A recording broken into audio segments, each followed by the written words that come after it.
Thế nào?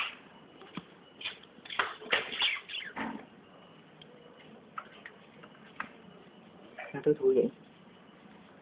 Nãy đâu vô?